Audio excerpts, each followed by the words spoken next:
ادھوری ہر کہانی ہے یہاں ذوق تماشا کی۔ ادھوری ہر کہانی ہے یہاں ذوق تماشا کی۔ کبھی نظریں نہیں رہتی، کبھی منظر نہیں رہتے۔ Welcome back to Urdu zone 24۔ چلیں جی شروع کرتے ہیں اپنے ناول روح زندگی کی اگلی قسط۔ ڈیڈ، ویسے آپ نے اور ماں نے میرا نام روح کیا سوچ کر رکھا تھا؟ کھانے کی ٹیبل پر عموماً خاموشی ہوتی تھی، لیکن آج روح کے سوال پر وہ مسکرایا۔ ارے بیٹا، ہمیں تم اپنی روح کا حصہ لگتی ہو، اسی وجہ سے ہم نے تمہارا نام روح رکھ دیا۔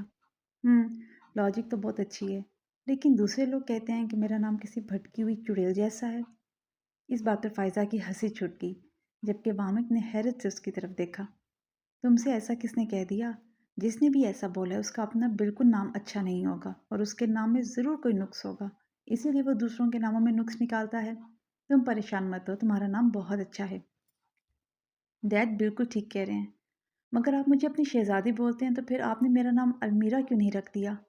اس لفظ کو سنتے ہی وامک کے رونگٹے کھڑے ہو گئے۔ گرمی کے موسم ہونے کے باوجود ٹھنڈے پسینے چھوٹ گئے۔ تمہیں یہ نام کس نے؟ کافی دیر خود کو کمپوز کرنے کے بعد آخر کار اس نے یہ سوال پوچھ ہی لیا۔ ساتھ ہی فائزہ کو قہر برساتی نظروں سے دیکھا۔ اگر یہ حرکت اس کی ہے تو یقیناً یہ لڑکی آج اس کے ہاتھوں مر جائے گی۔ مگر وہ تو سکون سے کھانا کھانے میں مصروف تھی۔ کسی نے نہیں، اس نام کا مطلب شہزادی ہے، اور میں بھی آپ کی شہزادی ہوں، اسی لیے۔ او اچھا، نہیں بیٹا، ایسا تو بہت لوگ سوچتے ہیں کہ وہ اپنا نام تبدیل کر لیں، لیکن حقیقت میں ان کا جو نام ہوتا ہے وہی بہترین ہوتا ہے۔ اسی لیے تم بھی اپنے دماغ سے یہ فضول سوچ نکال دو۔ میں نے اور تمہاری ماں نے یہ نام بہت محبت سے رکھا ہے۔ آپ صحیح کہہ رہے ہیں۔ روح نے روکھے پھیکے انداز میں حامی بھری۔ فائزہ نے بھی سکھ کا سانس لیا۔ شکر ہوا جو روح نے خاطر خواہ جواب دے دیا، ورنہ وامک کا سارا شک اسی پر جاتا۔ کون ہو تم لوگ؟ مجھے یہاں لے کر کیوں آئے ہو؟ بتا دیں گے، بتا دیں گے۔ پہلے تو تم ہمیں یہ بتاؤ، تمہیں روح کے پیچھے کس نے لگایا؟ اینڈی نے اس کی طرح تھوڑا جھک کر سوال کیا، کیونکہ مائیکل اس وقت رسیوں میں جکڑا ایک کرسی پر بیٹھا تھا۔ روح کے پیچھے؟ اس نے شاید اپنی پوری زندگی میں توقع نہیں کی تھی کہ کوئی اس سے ایسا سوال بھی کرے گا، مگر یہ دونوں نہ جانے کون تھے اور اتنا پرسنل سوال کر رہے تھے۔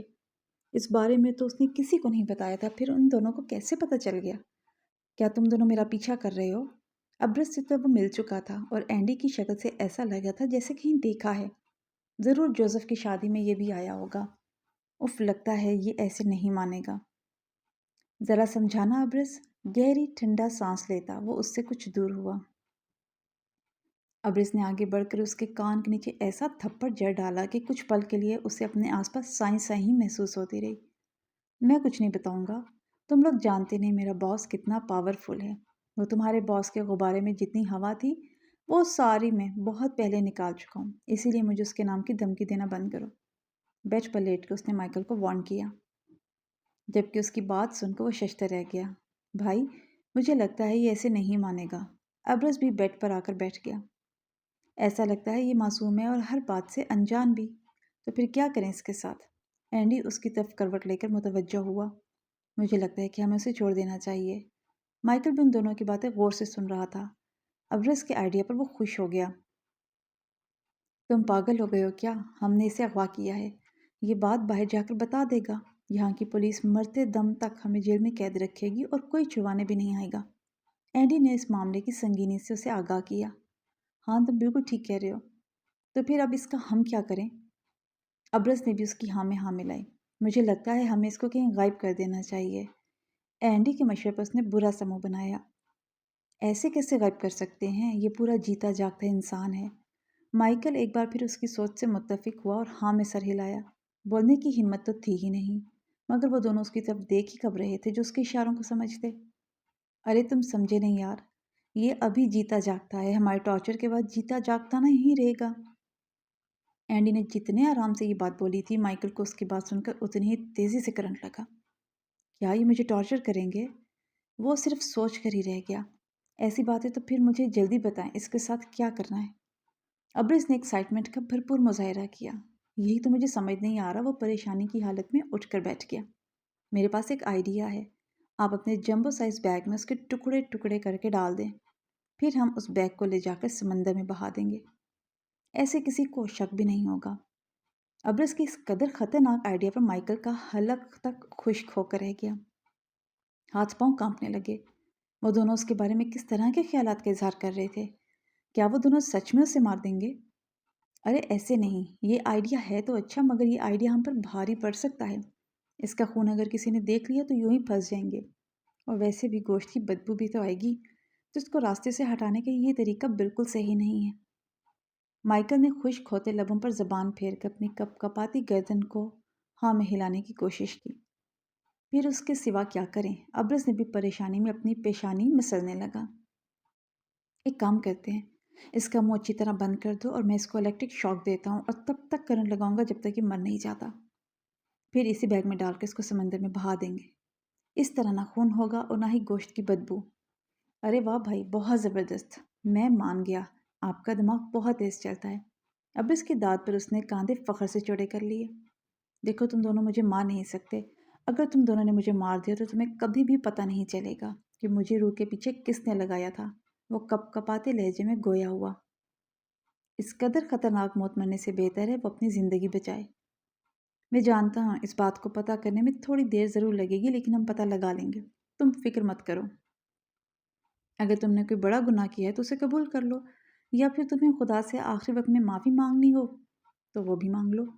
تمہارے پاس فقط آخری 5 منٹ ہیں، ہم تمہاری موت کی چیزوں کا انتظام کرنے جا رہے ہیں۔ تم دونوں پاگل ہو گئے ہو کیا؟ میں کوئی بیکار انسان نہیں، بلکہ تمہارے بہت کام آ سکتا ہوں۔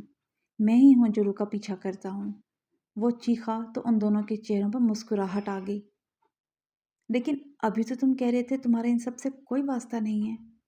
وہ میں جھوٹ بول رہا تھا کیونکہ مجھے منع کیا گیا تھا اور مجھے اس کام کے بہت سارے پیسے ملتے تھے۔ تو پھر بتاؤ تم اس کا پیچھا کیوں کرتے ہو اور یہ کام کرنے کے لیے تمہیں کس نے بولا ہے؟ بنا وقت ضائع کیے وہ دونوں سنجیدہ ہو کر اس کے قریب آ گئے۔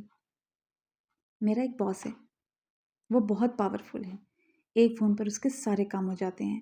وہ چاہے تو روح کو 1 منٹ سے پہلے اپنے پاس بلا لے، لیکن وہ اس انسان کی بیٹی ہے جو اس کا علاج کر رہا ہے، اور روح کے آس پاس ہر وقت سیکیورٹی گارڈ رہتے ہیں جو ہر لمحہ اس کی ایک ایک کی خبر اس کے باپ تک پہنچاتے ہیں۔ اسی لیے باس نے مجھے ہائر کیا تاکہ میں اس کے آس پاس رہ کر اس کا بھروسہ جیتوں اور اس کے دوستوں کی لسٹ میں شامل ہو جاؤں۔ پھر اگر وہ میرے ساتھ کہیں جائے تب بھی اس کو شک نہ ہو۔ لیکن وہ روح کو اپنے پاس بلانا کیوں چاہتا ہے؟ اینڈی کے سوال پر اس نے نفی میں سر ہلایا۔ میں اس بارے میں کچھ نہیں جانتا، مجھے تو بس اس کام کے پیسے ملتے ہیں۔ ہاں لیکن میں اتنا ضرور جانتا ہوں، اس کی روح سے کوئی خاص دشمنی ہے۔ وہ کہتا ہے کہ میری بربادی کی اصل وجہ وہی ہے، اور وہ اسے اپنے پاس بلانے کے بعد تڑپا تڑپا کر مارنے کا ارادہ رکھتا ہے۔ ٹھیک ہے، فیوچر میں اگر کبھی ہمیں تمہاری ضرورت پڑی تو ہم تمہیں بلا لیں گے۔ فی الحال ہم تمہیں آزاد کرتے ہیں۔ میں نے تو سب کچھ بتا دیا، اب تم لوگ بھی بتاؤ، تم لوگ کون ہو؟ اور مجھ سے یہ سب کچھ کیوں پوچھ رہے تھے؟ ہم کون ہیں، کیا ہیں، یہ سب تمہیں جاننے کی بالکل ضرورت نہیں ہے۔ تمہارے لیے یہی بہتر ہوگا کہ تم اس وقت اس لمحے کو بھول جاؤ کہ تم کبھی ہم سے ملے بھی تھے۔ اگر تمہارے باس کو ذرا سا بھی شک ہو گیا کہ تم نے ان کا راز فاش کیا ہے تو تمہاری ہڈیاں بھی کسی کو نہیں ملیں گی۔ یقیناً تم جانتے ہو کہ وہ کس قدر خطرناک انسان ہے۔ اینڈی کی بات پر مائیکل دوبارہ خوفزدہ ہو گیا۔ واقعی وہ بہت زیادہ خطرناک انسان تھا۔ اسی کے سامنے وہ کئی آدمیوں کو مار چکا تھا، انسانی جان کی اس کی زندگی میں کوئی قیمت نہیں تھی۔ ٹھیک ہے، میں یہ بات راز رکھوں گا۔ کچھ سوچ کر اس نے یہ بات راز رکھنے کی حامی بھر لی، تو ان دونوں نے اسے چھوڑ دیا۔ بجلی کی تیزی سے وہ وہاں سے نکل کر چلا گیا۔ کیا لگتا ہے بھائی، یہ ہمارے راز کو راز رکھے گا؟ اسے رکھنا پڑے گا اگر اپنی جان کی سلامتی چاہتا ہے تو، اور اگر نہیں تو یہ وہ بے وقوف ہوگا جو اپنے دونوں پاؤں خود کلہاڑی پر رکھے گا۔ چلو دیکھتے ہیں آگے کیا ہوتا ہے۔